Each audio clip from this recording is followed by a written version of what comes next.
And I guess the underlying problem with Panerai watches is their undeniable dogmatic approach, an almost stubbornness to change.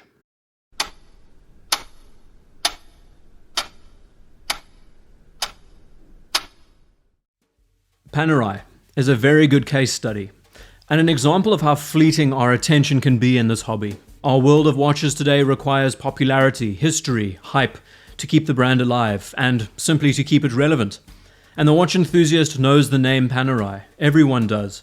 It's a brand that has an amazing history. Frankly, it's one of the best of all time.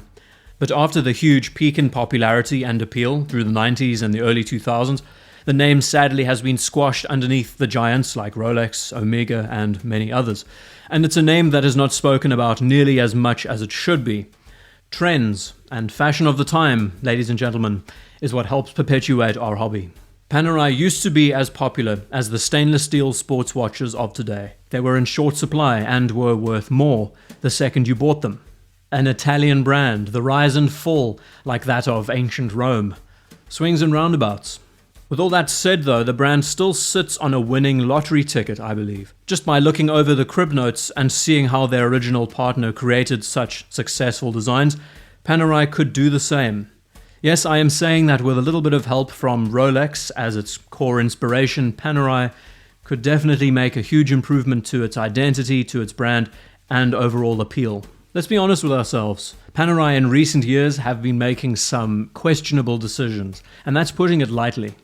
The continual use of oversized cases that the majority of the public find unwearable, an exorbitant high price set for models that are using ETA-based calibers, and with some notable examples, the sheer lack of water resistance that made Panerai so famous in the first place. But the thing is, and this is what bothers me, the name has such an incredibly strong identity. It's one of the strongest. Even though I don't talk about the brand much on this platform, it's one manufacturer that I want to succeed, and I'm sure most of us would agree on this. Even with the many problems that are present with this manufacturer, I want to offer solutions. There are so many great motifs that have come to define the design of the Radiomir and the Luminor, and the amazing thing is that you barely need any reference to know exactly what the watch would look like. Something interesting that's happening, I've noticed over recent months, is that the popularity of the brand is starting to increase again.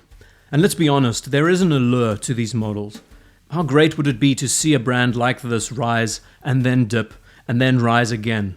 Well, the old adage goes that history repeats itself and fashion and trends change. It's largely down to studying the designs of the past and integrating them into collections that will stand the test of time.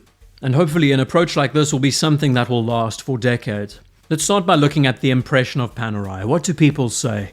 That it's a big watch. It's a big watch. It's kind of ugly looking. It's too old-fashioned. Everyone is entitled to their own opinion, and it's easily understandable why these watches don't appeal to a mass audience. The brand established its foundation on creating military-oriented timepieces. Timepieces that realistically saw their full lifespan between 1930 and 1950. So in a way, the impression that a watch like this could give off, if you don't know the full history and what it entails, is that this is an example of a watch from a bygone era, a bygone time. But the history of Panerai is incredible. To think that these watches wouldn't exist if it wasn't for Rolex and for the help that they gave.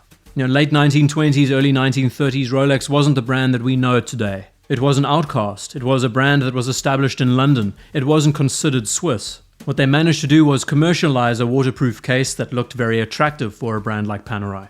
So taking these early oversized cushion cases, turning them 90 degrees, welding on some wire lugs, incorporating Radiomir paint, giving Italian divers for the first time the ability to see a watch that was oversized, overly legible, that could be worn over dive suits. It was a significant proposal. There are some really special references out there like the 6152, and you see this aesthetic and this layout. It doesn't look irrelevant at all. It looks very fitting for today's audience. It was eventually phased out for Luminor, a tritium-based material, which was far more effective.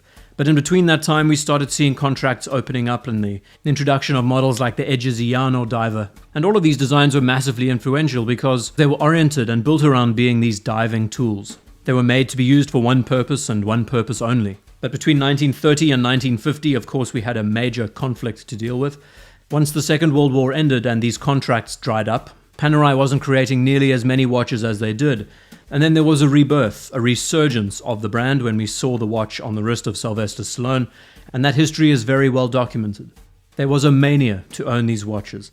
The introduction of the Panerai forum, one of the first online watch forums ever created. A brotherhood, a fratello of watch owners, who all sought the same thing, who all felt the same message that the brand was portraying. And over that 10 to 20 year time span, you weren't anyone unless you owned a Panerai. And it's amazing to think when you look at the climate today, how different it is, but also how similar it is in a completely different respect. Let's begin by talking about what kind of impressions these watches leave on you, and why is it that they haven't lasted the same way that people thought they would. How do we class Panerai as a manufacturer? Are they seen as elegant? Are they seen as utilitarian? Are they a mix of both? I think without question they can be seen as watches that do still have an instrumental feel, especially when they're offered at 44 to 47 millimeters in size. Beyond the enthusiast space, I know we are a very small group.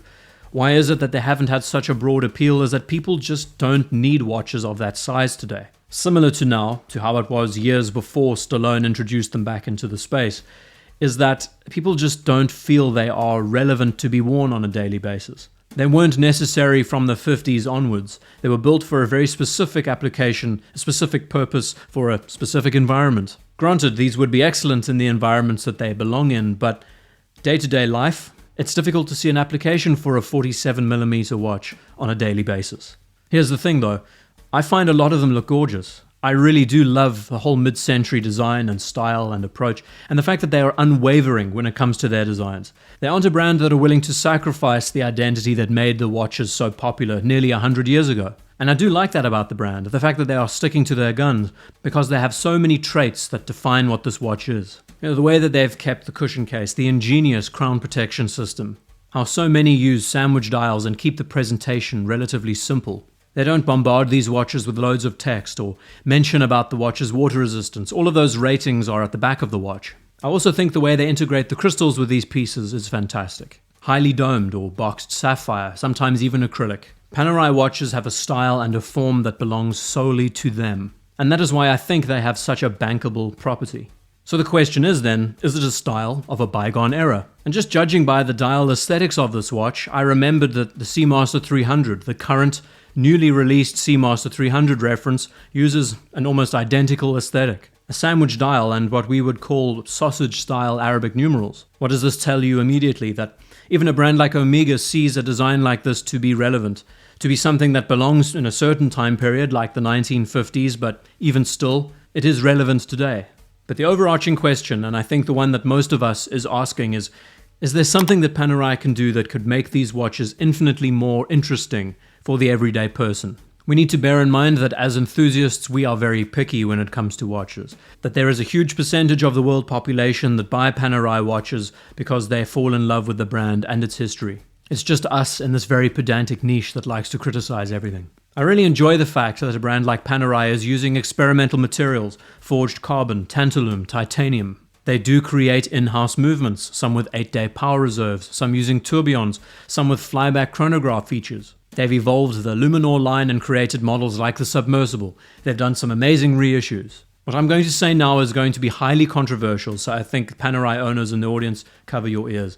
But if the CEO had to approach me and ask how I would want to make this brand more relevant, more attainable and interesting for a modern audience, I would say to simply make the watches slightly smaller. The CEO stands firmly by the fact that they aren't interested in bringing the sizes of their watches down.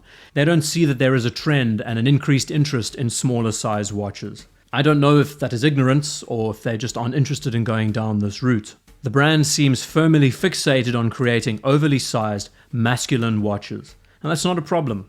But let's take a step back and try to reinterpret what makes for a great everyday wearing watch.